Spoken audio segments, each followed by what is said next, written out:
Hello. I'm very well, thanks. I'm from Oxford, born and bred here, and at the moment I'm doing nothing. I'm just about to start work for the NHS.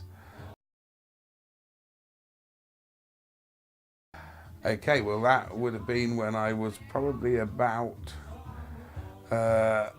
17, 18 was the first time I smoked marijuana. I kind of did things the wrong way round. First drug I ever tried was LSD, and then marijuana, then alcohol, and then tobacco. So I kind of did things in reverse. But yeah, I did about 17 or 18 with friends, and kind of carried on ever since.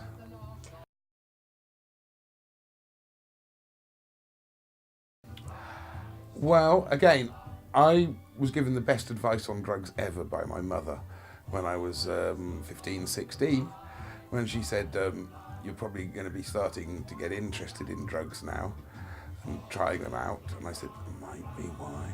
She said, well, just don't screw yourself up and read up about things before you take them. And she gave me a load of books. And so I read up. I made a conscious decision to start using marijuana, and I also learned that it's one of those things which, when you first take it, it has an effect, but as you learn to experience the high, the effects are markedly different. You become, in the same way that when you first drink alcohol, you're more interested in the effect of getting a little bit tipsy. But maybe later on in your life, if you become into wine, you're into the flavours, into the differences between grapes, more of a sort of connoisseur appreciation maybe. But yeah, so I learned that it wasn't the demon that everybody said, and it wasn't the world's greatest drug either. It's just a thing.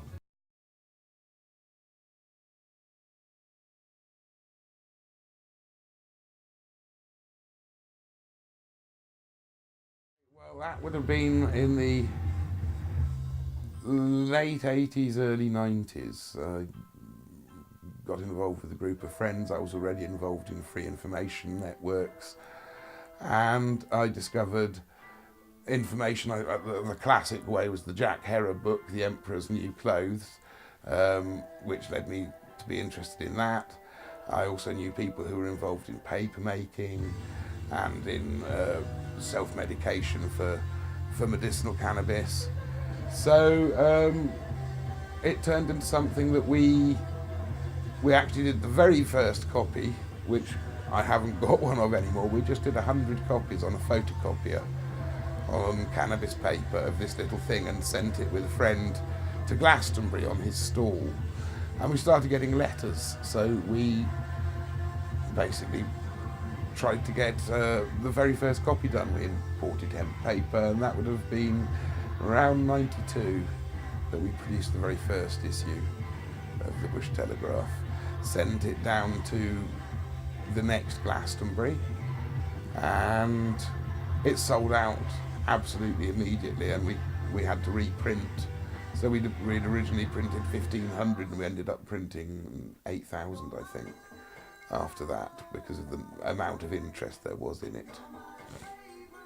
Carried on for another few years, had a disastrous experience with a distributor who basically ripped us off, lost everything, lost jobs, lost homes, and went off to do other things. And then in 1999 we relaunched for another 3 issues before becoming a cropper for different reasons, but to do with distribution and cash flow basically. Unfortunately we were never funded, so we were having to do it ourselves. So when we were printing it originally, we were all working planting trees all day from 8 in the morning till 6. We'd finish, come home, get in the van, drive 40 miles to the place where the printers was, put the magazine together ourselves, come home, get up the next day, go to work. It was a bit manic, but yeah. So that